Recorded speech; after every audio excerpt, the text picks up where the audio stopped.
sejam bem-vindos à nossa nova roda de conversa. E o título da roda de conversa é Doenças Crônicas, Degenerativas e as que ameaçam a vida. Nessa roda, a gente vai trazer a discussão a respeito do significado das doenças, que não necessariamente traz e é vista como o oposto da saúde, mas sim como uma faceta, uma forma da gente lidar com as nossas formas de existirmos. Então, dessa forma, a gente vai poder, então, trazer a consideração de doença crônica ou aquilo que é crônico como uma narrativa histórica que é acompanhada por uma ordem do tempo em que se deram os fatos. Então a gente traz aqui uma discussão a respeito, primeiro, e aí eu peço para a nossa querida mosqueteira Nelly trazer o significado de doenças crônicas. Olá para todos. Então, nessa nossa discussão hoje sobre doenças crônicas e degenerativas, né, que como bem a Karina falou, são estados, né, da nossa vivência. Nós não somos doentes, nós estamos doentes, né? Então, a doença crônica, ela é usada, esse termo é usado para designar patologias com um ponto em comum. São patologias persistentes e necessitam de cuidados permanentes.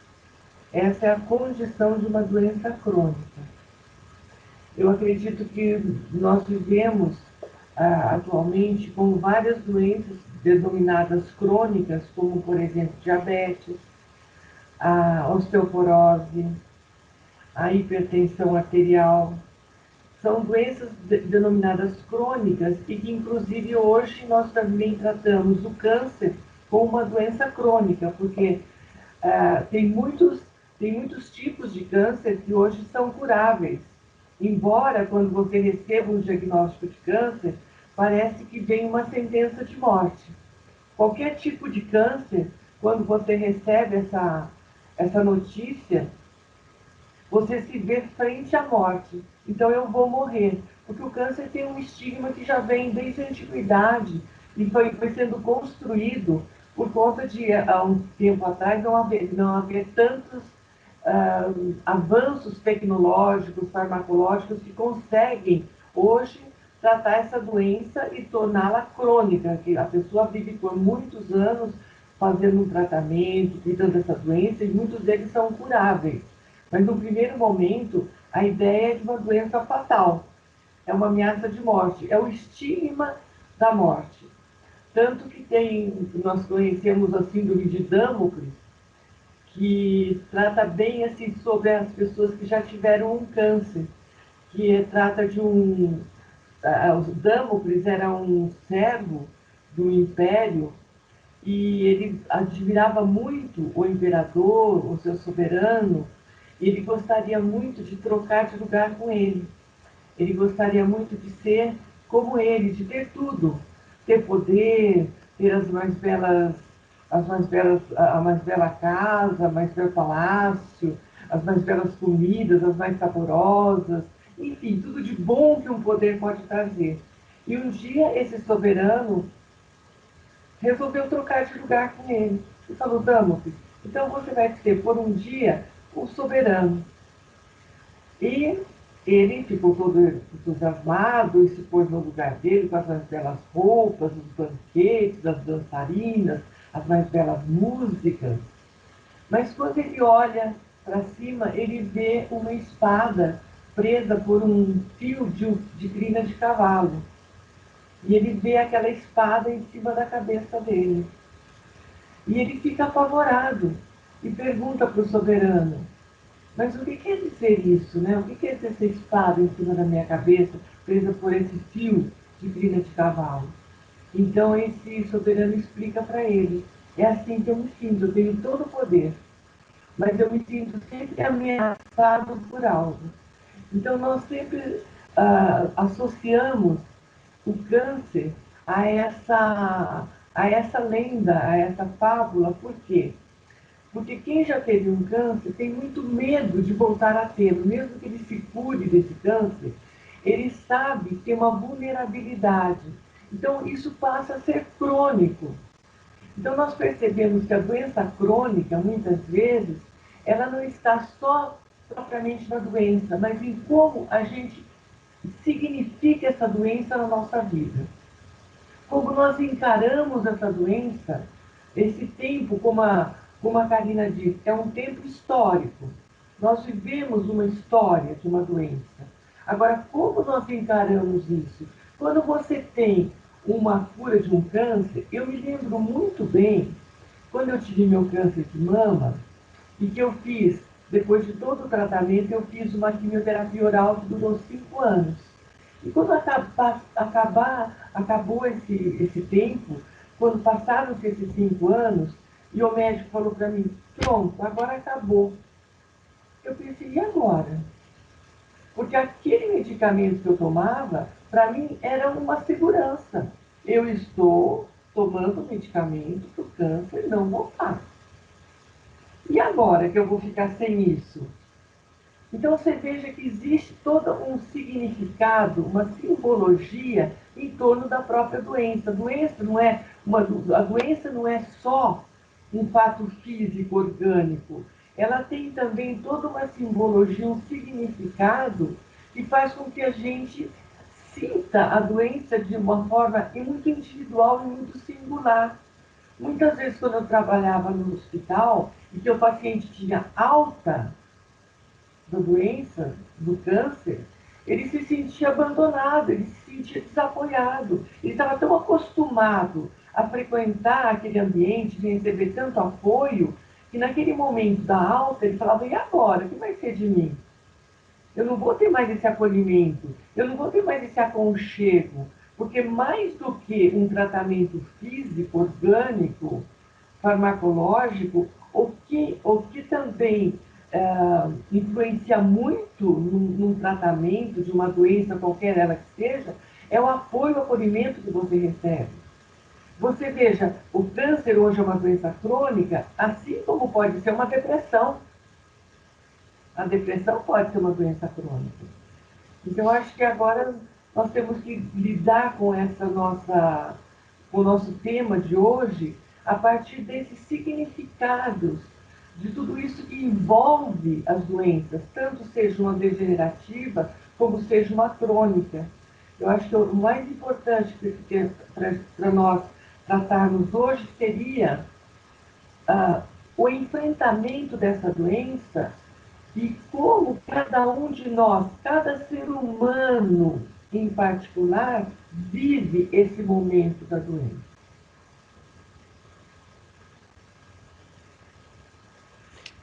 Então,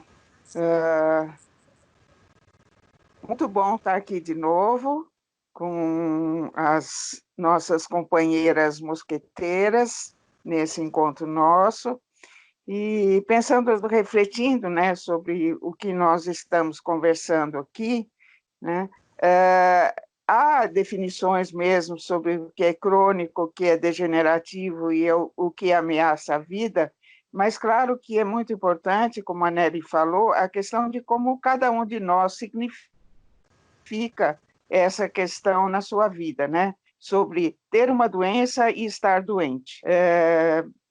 Revisando assim algumas questões, né?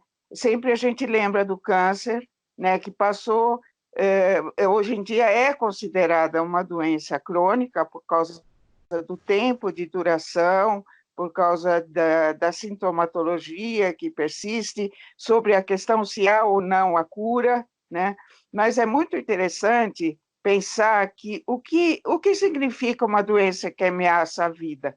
Vamos lembrar uma coisa, somos todos mortais, né? A qualquer momento pode cair um negócio em cima da nossa cabeça, pode aparecer uma pandemia chamada Covid-19, Covid-35, ou qualquer outra epidemia, pandemia ou flagelo, e nós podemos estar sempre ameaçados, né? Mas como o nosso tema inclui também as doenças que ameaçam a vida, essa questão da ameaça, ela é muito importante entender qual é o tamanho dessa ameaça, né? O que eu posso fazer, né? E o que significa viver, né? Com o que a Nery chamou de espada de Damocles, né? Como vai ser viver esse processo, como significar a sua vida, como fazer o cada dia se tornar significativo, mesmo que a gente tenha como final a morte, que, aliás, todos temos. Mas, como bem dizia a Vilma Torres, que é a nossa pioneira sobre a questão dos estudos sobre a morte no Brasil, Vilma Torres dizia, sim, todos nós vamos morrer um dia, mas você ter uma doença com um prognóstico reservado, como já foi chamado, uma doença que ameaça a vida, traz uma outra dimensão para a sua existência. Então, essa questão é interessante também da gente pensar, não é negar, somos todos iguais e todos vamos morrer. Ter uma doença crônico-degenerativa ou que ameaça a vida traz uma nova reconfiguração da vida. É uma crise importante, mas como todas as crises na vida, ela tem as perdas, claro, que se vinculam ao processo do adoecimento, mas tem também os ganhos, né, que são muito importantes. Então, você pode, na sua vida, pensar o seguinte, eu tenho uma doença, mas eu tenho toda a minha vida e uma doença, ou eu sou uma pessoa doente? Ou seja, a doença ocupa um espaço muito grande da minha vida, ou 100% da minha vida, em qualquer uma das três aspectos que nós estamos discutindo aqui.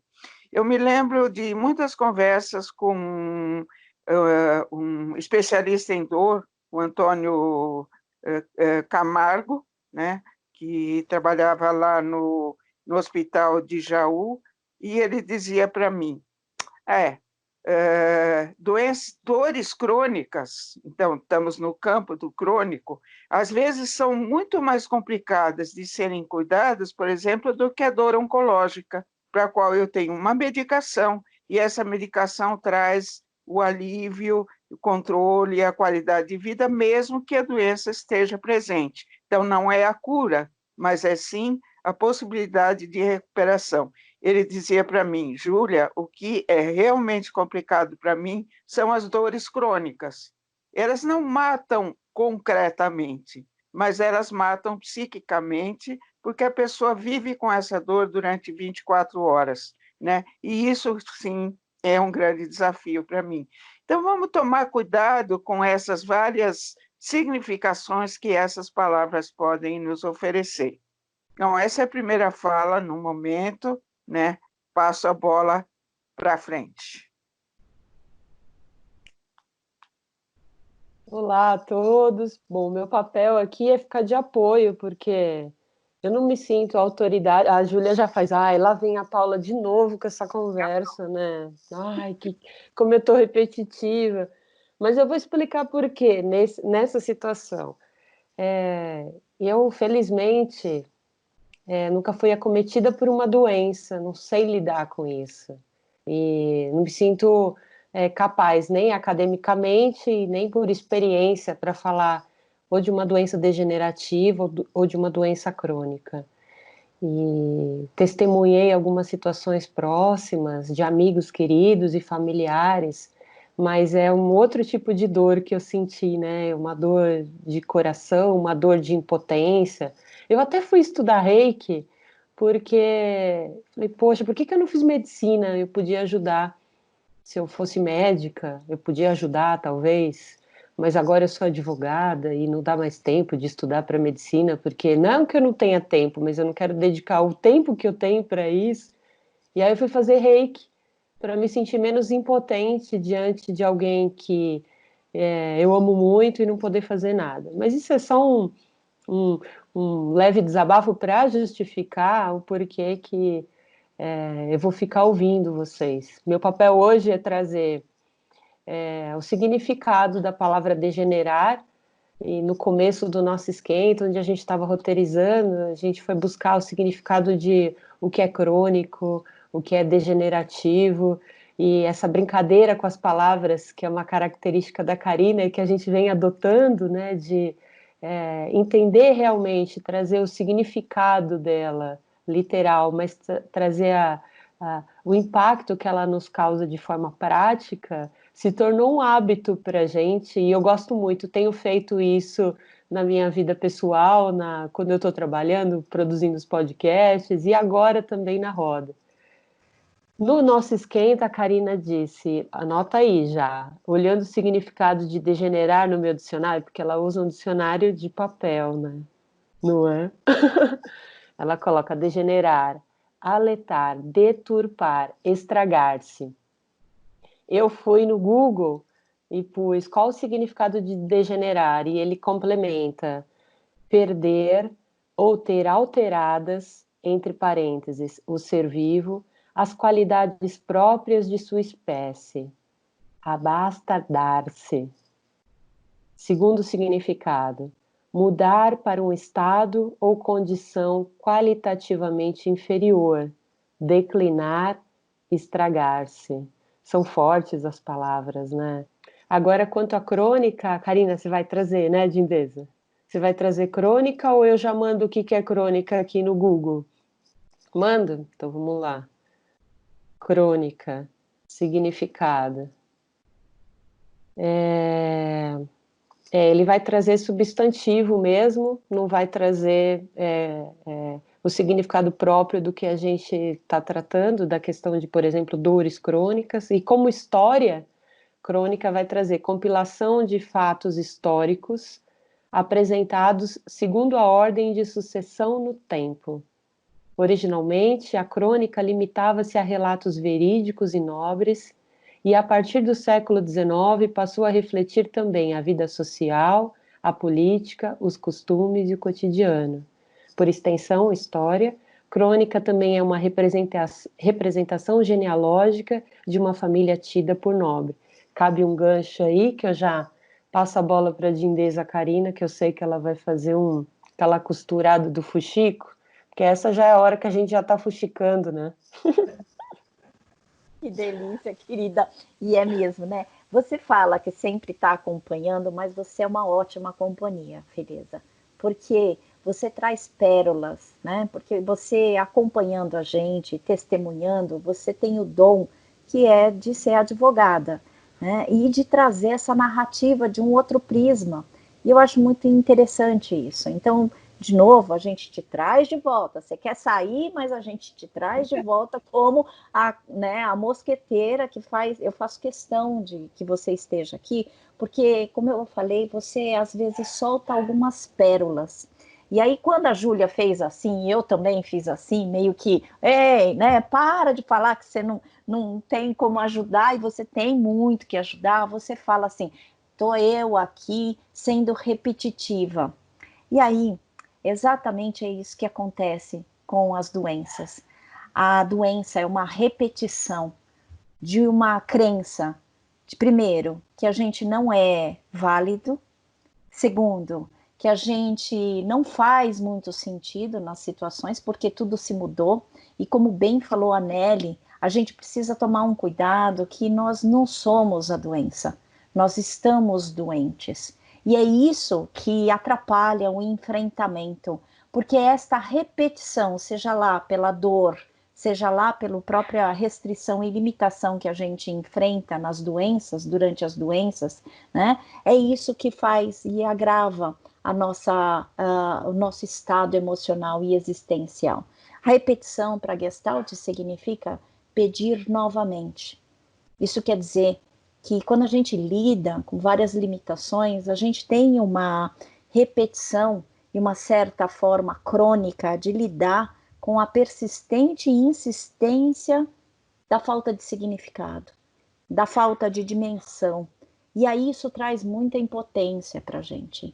E não por acaso que você fala que quando você testemunhou a limitação, né, e essa forma persistente de dor, sem poder fazer nada, a gente se sente impotente.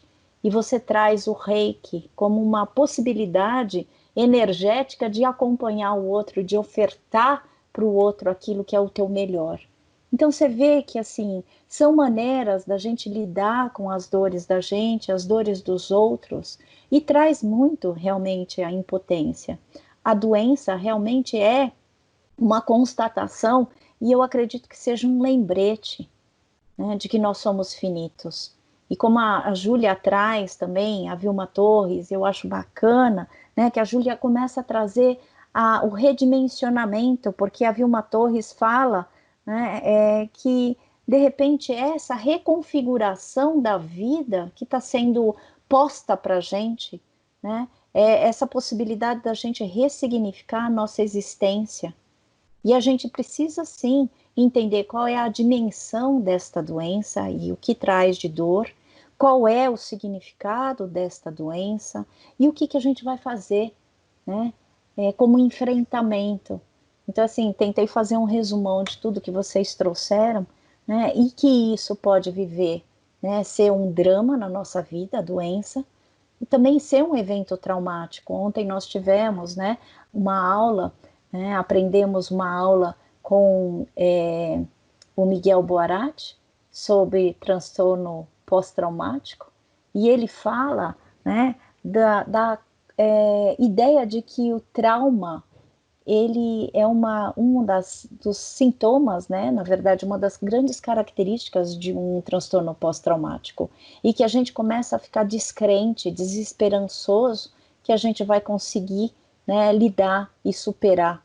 Na verdade, quando a gente fala de doença, a gente não está falando só de superação, das várias ações que a gente precisa superar, né, investir, mas a gente está falando de como é que a gente pode alocar ou pelo menos dar espaço para isso que está acontecendo nas nossas vidas. A Nelly traz um testemunho lindíssimo, né, que ela, com um câncer, quando ela descobriu, ela enfrentou a doença dela e hoje, felizmente, está aqui para contar a história, né, para contar que assim é possível o enfrentamento mesmo de um câncer, então a gente traz, na verdade, a gente precisa tomar cuidado que nenhum diagnóstico pode ser, né, laudo ou pelo menos direcionamento que você vai morrer. A gente não sabe disso. Agora, uma das coisas que a gente precisa pensar, e que isso eu aprendi num documentário chamado Heal, né, O Poder da Mente, e que a doença, às vezes ela tem um estado durante 5 anos que a gente fala na medicina tradicional que o adoecimento durante 5 anos, se ele ainda não teve um acolhimento e um tratamento, ele não pode ser considerado como cura. Mas uma das moças fala o seguinte, que ela prefere, em vez de chamar de cura, ela prefere nomear de remissão, né? E aí remissão significa se lembrar da missão. Eu acho que essa é a melhor forma que a gente tem de encarar um adoecimento. Um adoecimento serve para fazer com que a gente não se cure necessariamente, mas com que a gente se lembre da nossa missão. Eu acho isso muito bonito da gente trazer, né? Porque em situações de doenças crônicas, doenças degenerativas e doenças que ameaçam a morte, a gente já está fadado à morte, né? A gente já está designado à morte, porque aquele que nasceu vai efetivamente morrer, é a única certeza que nós temos. Então, quando a gente entende que as doenças são convites e lembretes da nossa finitude, a gente cada vez mais precisa resgatar a nossa missão. E é a nossa missão que vai nos ajudar no enfrentamento de qualquer adversidade, qualquer doença. Nelly, querida. Eu me lembrei, Karina, do Viktor Frankl, que ele fala que se a vida tem sentido, se nós encontrarmos um sentido para a vida, também o sofrimento e a dor também devem ter um sentido. E é interessante a diferença entre dor e sofrimento, né? Porque a dor, ela pode ser uma dor física ou psíquica, mas o sofrimento é o significado que você dá a essa dor. O quanto você sofre por ter essa dor. E nós temos a A Paula nos trouxe essa questão da dor psíquica, né? A Júlia também. Muitas vezes a dor psíquica ela é muito mais forte que a dor física. Quantas vezes você tem pacientes... Eu trabalhei muito tempo em hospital, então eu acompanhei muitas dores, sabe? E isso foi me trazendo um entendimento da singularidade de cada dor, de como cada pessoa ela sente aquela dor e sofre pelaquela dor, o quanto ela significa aquilo tudo. Eu posso até contar alguns casos, não sei se cabe aqui, mas tem alguns casos tão interessantes, porque eu atendi uma ocasião uma moça de meia idade, 40 e poucos anos, solteira, que tinha sempre trabalhado como empregada doméstica. E nessa lida de empregada doméstica, ela tinha estado numa casa durante muitos anos e criado 3 meninos. A dona da casa, a mãe das crianças, ela trabalhava e essa moça, ela se responsabilizou, se apegou por essas crianças. E ela estava internada no hospital com um câncer muito invasivo, já em fase terminal mesmo, um câncer de intestino em fase terminal, e os médicos me consultaram a respeito de uma sedação, porque as dores estavam muito fortes, e a sedação iria trazer para ela um conforto naquele momento, né? E eu pedi para eles esperar um pouco, porque sempre eu gostava de, antes de partir para um tratamento assim, tão drástico de uma sedação, que muitas vezes o paciente até nem volta dessa sedação, eu gostava de avaliar esse paciente para saber se havia ainda algo pendente na vida dele, porque muitas vezes a pessoa, quando está doente e prestes a finitude, a terminalidade, ela tem algumas pendências ainda. Muitos tratamentos nós fizemos nesse momento, muitas situações de perdão a ser dado e recebido, e isso precisa ser feito naquele momento. E eu estou me lembrando desse caso porque quando os médicos ofertaram isso para ela, e eu depois conversando com ela, falou assim, não, a minha dor, ela está doendo, mas não é tanto assim, dá para eu aguentar essa dor. E a gente sabia que era uma dor muito forte mesmo, fisicamente muito forte. Então eu fiquei pensando o que estava faltando ali para ela poder descansar daquela dor. E chamei a irmã dela e pedi para a irmã dela se ela conseguiria conversar com aquela antiga patroa dela, com aqueles antigos rapazes, que agora já seriam rapazes, para vir fazer uma visita para ela. E a irmã falou, não, eu consigo. E os rapazes vieram. E os rapazes vieram, passaram uma tarde com ela lá, trouxeram fotografias, atualizaram a vida deles, o que eles já tinham feito faculdade, tudo que eles fizeram. E foi assim uma tarde de muito acolhimento para ela, de muitas lembranças, recordações. Logo no dia seguinte de manhã, eu cheguei para ela e falei, então, como é que foi a visita? Foi bom para você? Ela falou, olha, foi ótimo, mas agora a minha dor está insuportável, eu não aguento mais, eu quero aqueles medicamentos. Então, vocês vejam que muitas vezes a dor física, ela é amortecida por uma dor psíquica, por uma dor de algo que você precisa ter naquele momento, para você poder aceitar um relaxamento, um descanso, um alívio. E aí ela conseguiu, então, receber os medicamentos e ter uma morte digna, enfim. Foi isso afinal. Mas então você vê como nós temos que ter muito cuidado ao lidar com a dor. Nós temos que ter muito cuidado ao lidar com a dor, principalmente com a dor do outro.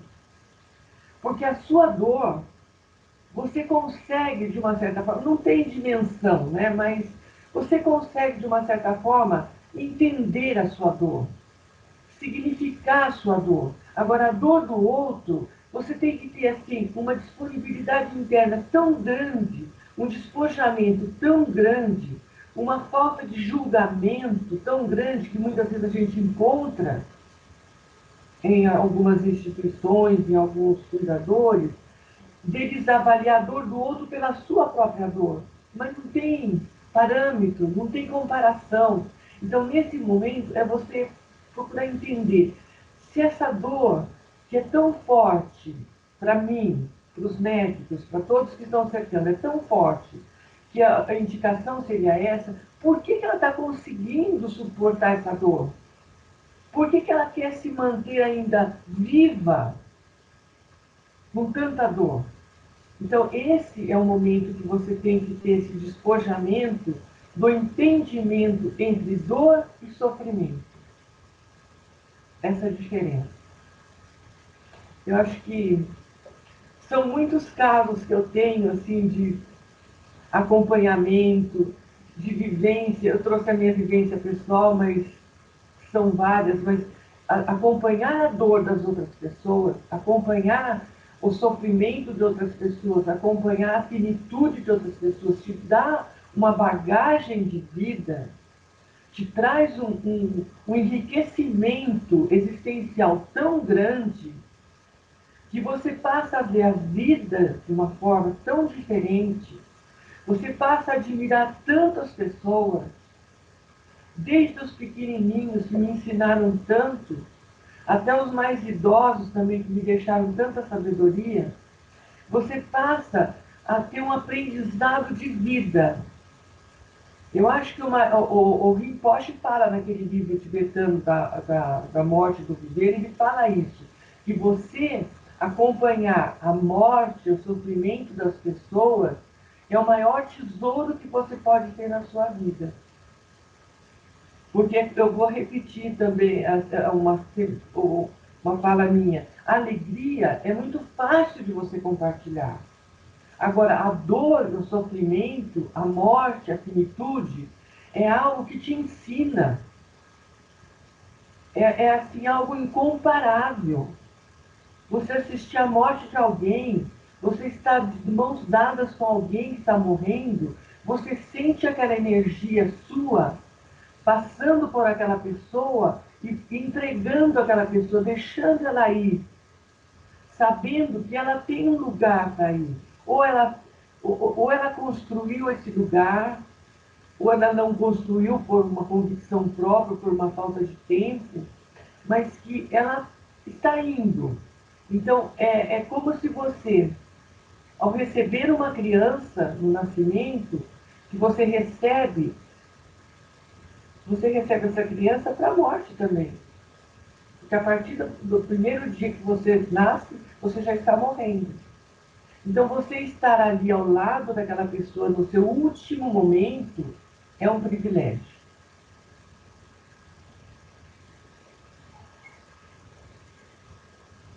É isso, Karina. É isso, querida. Gosto. Eu fiquei pensando muito, né, no que você falou, né, e me veio assim da gente poder deixar aqui nessa roda um tributo a uma outra pessoa que foi tão importante nessa discussão sobre dor, sofrimento, final de vida com qualidade, que é Cicely Saunders, né, a, a pessoa que de alguma forma deu um grande passo e desenvolvimento dos cuidados paliativos e que trouxe uma questão que é muito importante, que a gente vive até o momento da morte.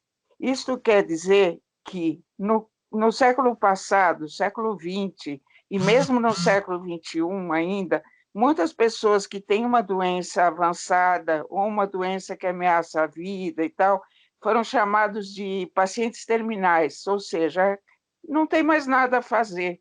Infelizmente, até hoje, né, muitas pessoas recebem esse diagnóstico de não tem mais nada a fazer, são mandados para casa com a mentira de dizer é melhor morrer em casa, mas melhor morrer em casa se você tem toda a infraestrutura para esta morte acontecer em casa e não para você sofrer uma dor intolerável e não ter recursos e, enfim.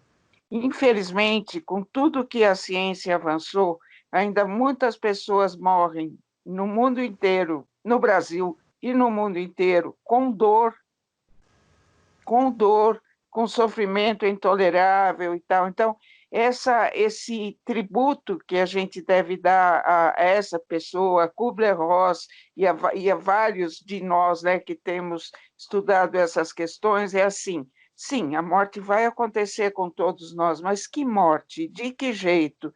E como nós vamos viver até o final da nossa vida, né? Com que qualidade?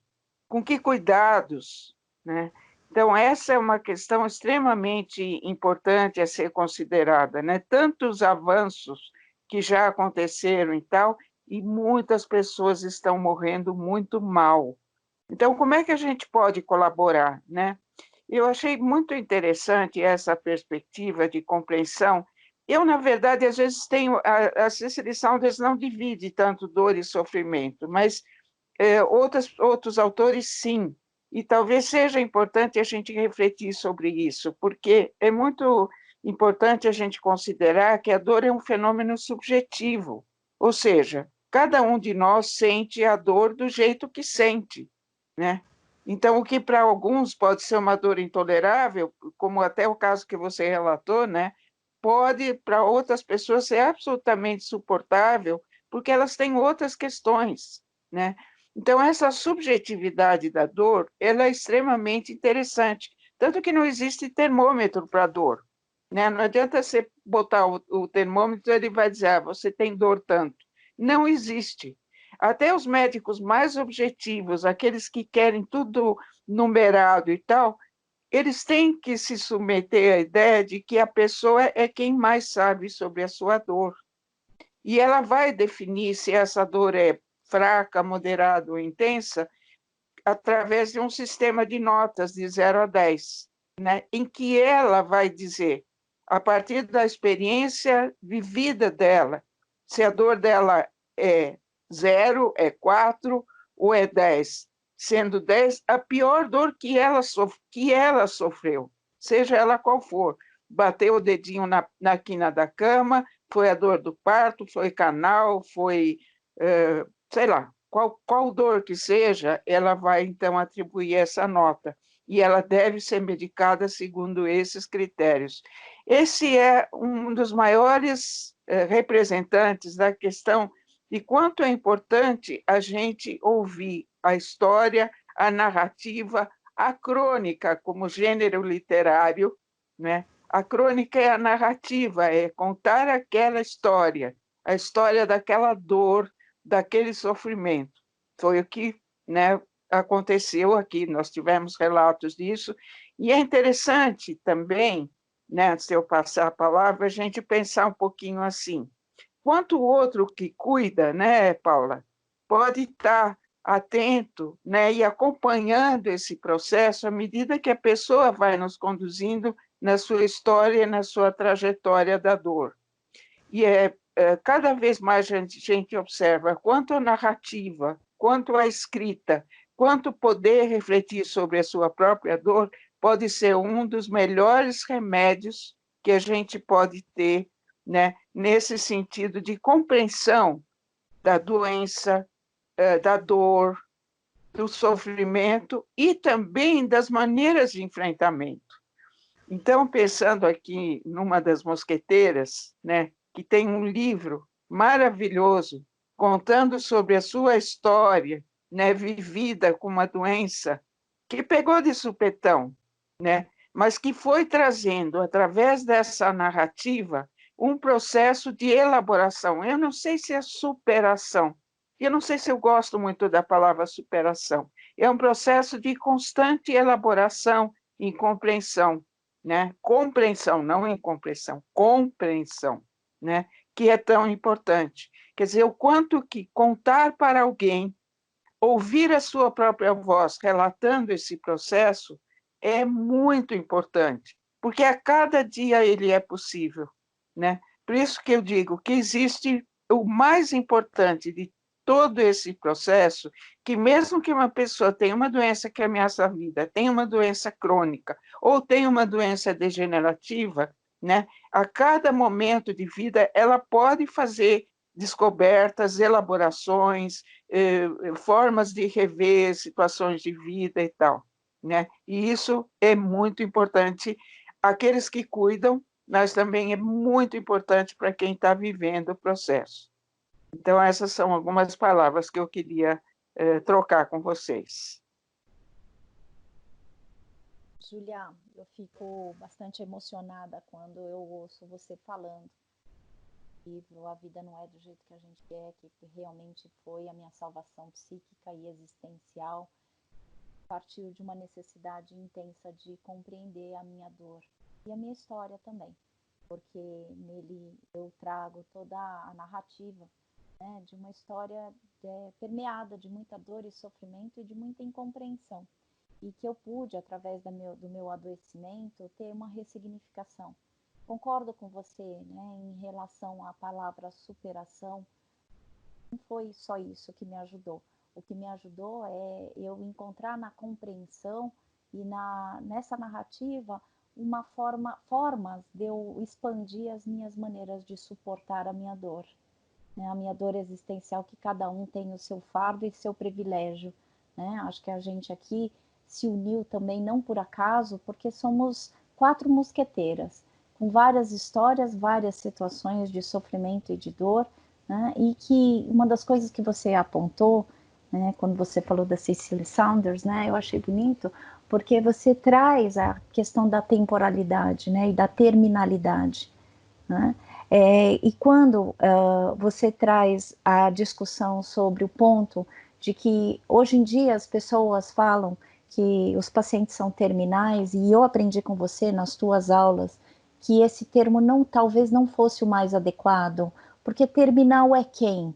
Quem que dá, né, e quem determina o tempo da nossa morte? Não é a gente, né? Então, por isso que eu concordo muito da gente também não falar que aquele doente que recebe um diagnóstico crônico, né, de uma doença crônica ou degenerativa, ele não é terminal, né? E a Cicely Saunders sempre ensina realmente que sempre há o que fazer, né? Não é essa história que a gente costuma falar, ouvir, quer dizer, né, que não há o que fazer. Claro que há o que fazer. Há o que fazer é esse acompanhamento, né, esse despertar, e você, né, durante o meu adoecimento e durante a escrita do livro, você foi a pessoa que sugeriu para que eu registrasse tudo o que acontecesse lá. Então isso resultou no livro, e você, grande parte, né, foi interlocutora. Eu mandava um monte de e-mails, né, que você estranhava, mas assim, isso tudo foi uma tentativa de compreensão. É óbvio que eu estava lá cheia de corticoide, né, e que isso me tornou eufórica, mas não foi só isso. Era essa avidez, né, essa minha necessidade de conseguir compreender aquilo que era incompreensível. E eu fui me dando conta, quando você estava falando, né, dessa questão da temporalidade, terminalidade, que antes, né, da gente começar essa roda de conversa, eu fui a pessoa que recomendei, gente, a gente não pode falar nem boa dia, nem boa tarde e nem boa noite, tá? Vamos evitar, porque eu aprendi com a Paula que todas as nossas rodas precisam ser atemporais. E eu me dei conta, quando eu estava falando do TEPT, do transtorno, né, de estresse pós-traumático, que eu falei, ontem nós tivemos aula. E eu falei, cara, eu fui a pessoa que recomendou, né? E eu falei de ontem, porque hoje a gente está gravando um dia depois da aula que aconteceu. Só que isso não quer dizer, né, que vá passar um dia depois, tá? Por que eu estou trazendo isso? Porque quando a gente adoece, e todas as situações da vida que tiram a gente do chão, e adoecimento é uma delas, faz com que a gente busque uma certa segurança na temporalidade. E aí eu falei assim, cara, por que eu falei ontem? Por quê? Porque eu estou falando exatamente de um conhecido. E é isso que talvez aconteça quando a gente adoece, né? A gente precisa se agarrar, né, no tempo conhecido, porque tudo se tornou muito desconhecido. Então, isso foi muito importante ter acontecido, porque todo adoecimento tira a gente, além, né, do chão, né, tira a gente de um tempo e de um espaço conhecido. Por isso que a gente vai precisar se afiliar nas narrativas históricas. E por isso que hoje eu falo, que o meu livro, A Vida Não É do Jeito que a Gente Quer, é um testemunho, primeiro, que aquilo que eu enfrentei como grande fragmentação da minha existência, hoje tem chão. E tem chão que foi colocado, primeiro, pela coletividade que eu recebi, né? E quando eu falo coletividade, eu tive um grupo de pessoas que me ajudaram, inclusive vocês são pessoas que têm me ajudado a colocar um pouco mais de cimento nos fragmentos que eu tive. Vocês têm feito muito parte e eu, felizmente, eu tive muitas pessoas que funcionaram como rede de apoio para que eu estivesse aqui agora, depois de um tempo, um certo tempo de adoecimento, e que eu tenho cada vez mais fortalecida a ideia da minha missão. Lembra da remissão, que é lembrar-se da missão? E aí essa é a melhor, talvez, forma, né, da gente entender. Todos nós temos uma missão e essa missão nos ajuda, graças a esse grupo de apoio que nós temos, que se torna uma rede de proteção, para a gente não ficar só em nostalgia, em melancolia, tentando resgatar pontos de que a gente foi saudável, né? Porque é isso. Todas as vezes que a gente adoece, a gente vai tentar retomar lembranças para a gente também falar, nós somos a nossa história. E em parte, né, isso ajuda bastante, porque a nossa história e a minha história fez com que eu estivesse aqui agora com vocês. Sabe, Karina, ouvindo você falar, eu fico assim muito emocionada até por conta de toda a história que você viveu e você toca num ponto muito importante. Quando você agradece a toda essa rede de apoio que você teve, que você recebeu e que de uma certa forma te colaborou para que você pudesse elaborar tudo isso, você teve um incentivo, você teve afeto, porque o afeto nesse momento é muito importante. O afeto no momento da doença, ela alivia a dor. O alívio da dor vem desse apoio, desse afeto. E eu gostaria até de lembrar esse outro contraponto. Quando a Júlia fala de questão de tantas pessoas que sofrem e que não têm esse tipo de afeto, esse tipo de rede de apoio. Então, eu vou, vocês me desculpem, mas eu vou lembrar novamente toda a minha história de trabalhar em SUS. E o quanto eu encontrei tantas pessoas com dores incríveis e que não tinham essa possibilidade de ter esse aconchego, sabe, esse colo, esse incentivo. Pelo contrário, tinham assim, encontravam descaso, encontravam incompreensão, encontravam dificuldades, e isso foi trazendo para mim também um incentivo cada vez maior para a minha profissão, entendeu? Eu acho que a psicologia ela tem um papel muito importante na dor. Eu acho que a psicologia, estando na saúde, ela pode oferecer esse espaço para essas narrativas, para essas crônicas, para esses desabafos, porque eu sempre entendi a psicologia na saúde como a possibilidade de você estar ao lado ali de quem sofre. Quando a Paula fala, eu podia ser médica para poder minimizar a dor das pessoas, mas eu encontrei no Reiki. Maravilhoso, maravilhoso, porque a medicina ela tem um espaço muito privilegiado dentro da saúde. Agora, os outros espaços que vão cuidar de outras dimensões do ser humano, como o Reiki nessa dimensão mais espiritual, mais transcendental, e a psicologia nesse espaço mais psicológico, mais mental, mais emocional, eles fazem falta naquele momento. Porque a medicina ela vai trazer todo um aparato de alívio de uma dor, mas muitas vezes falta esse espaço, e eu não culpo também, muitas vezes, a medicina, porque eu convivi com muitos médicos, muitas vezes é a falta de tempo, é a falta de recursos.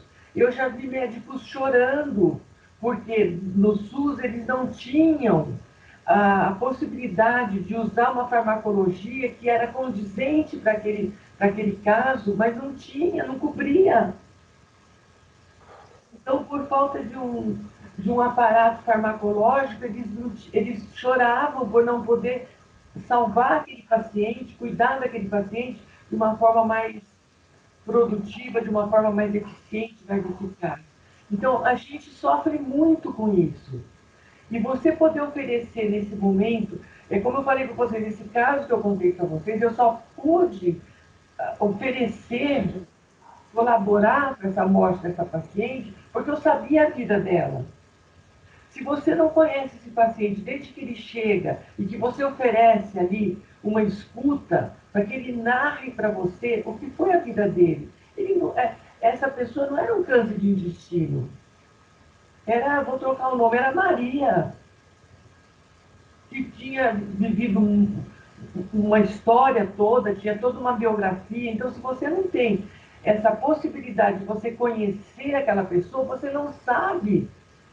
Você não tem também a possibilidade de oferecer para ela uma escuta que ela possa dizer para você o tamanho da dor dela. Que tipo de dor ela está sentindo? É uma dor latejante? É uma dor pontuda, pontiaguda? Que tipo de dor você está sentindo? É uma dor do câncer ou é a dor do teu filho que está preso porque foi preso por drogas? E eu não posso ir lá visitar meu filho porque eu tenho que fazer a quimioterapia? Então você veja que tem vários tipos de dores.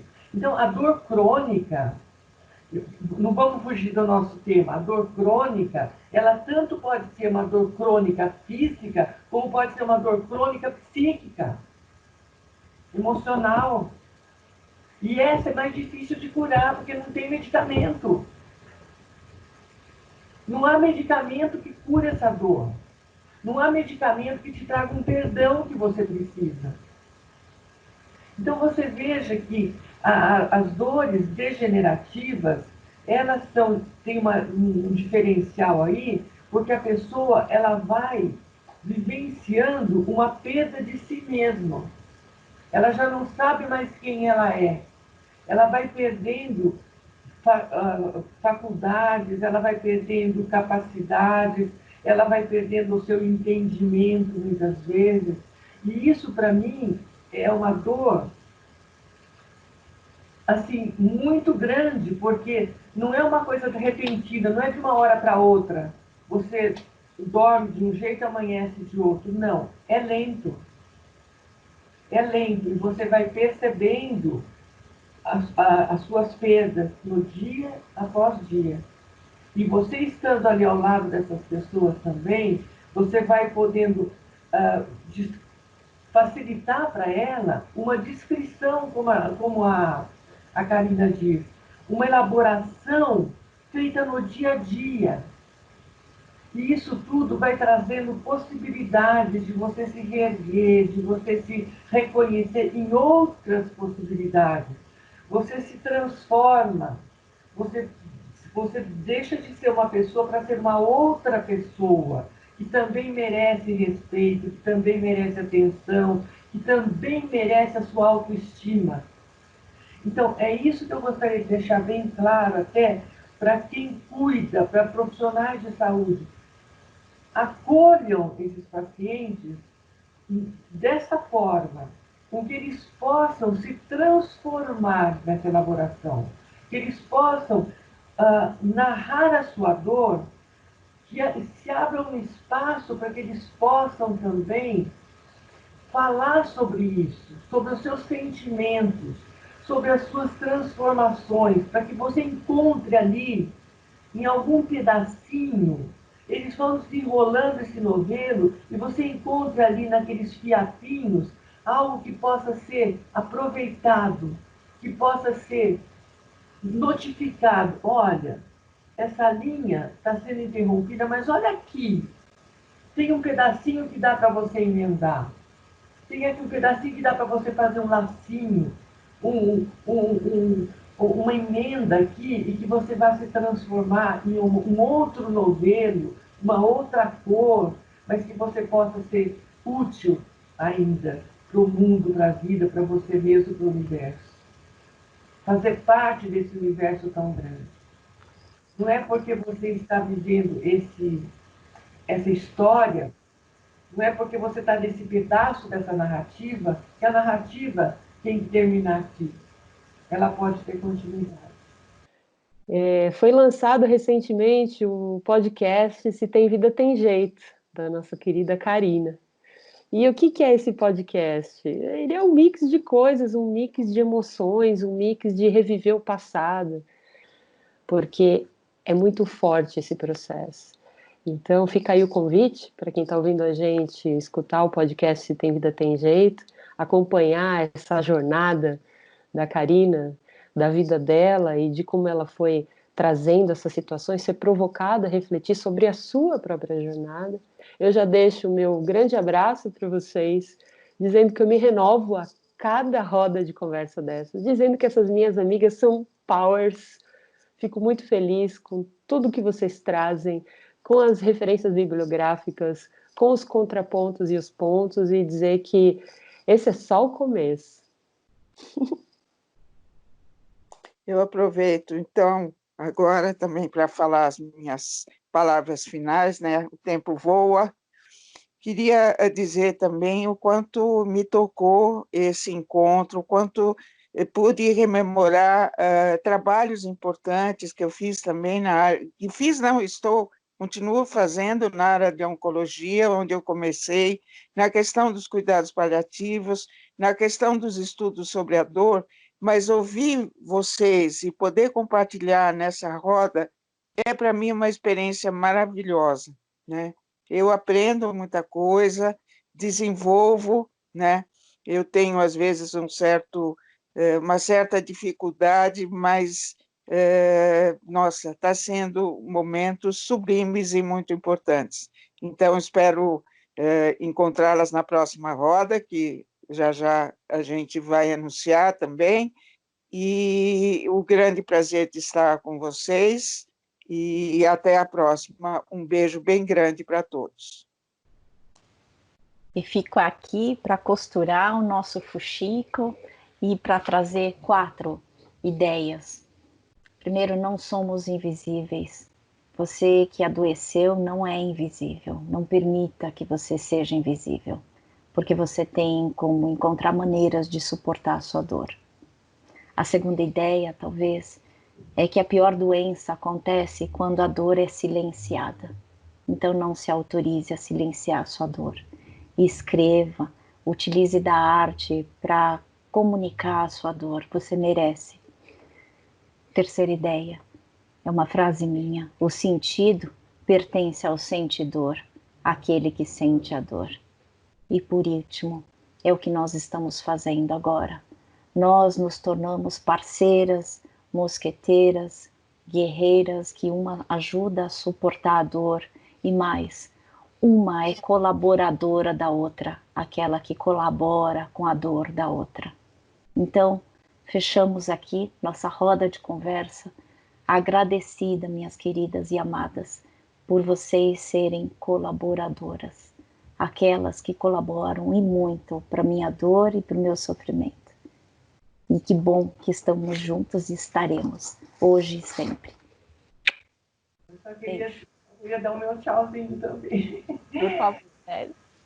Eu só queria dar o meu tchauzinho para vocês também, agradecendo a oportunidade de hoje e também lembrando, Karina, que para toda dor tem um remédio. E todo remédio tem o seu amargor. Mesmo que seja um remédio muito amargo, sempre você comunicando, você pedindo ajuda, você expondo a sua dor, ela fica mais visível para os outros e para você mesmo. Então, nunca se envergonhe, nunca tenha medo ou constrangimento em dizer que sente dor, porque sentir dor é ser humano. E para todo remédio, e para toda dor, tem um remédio.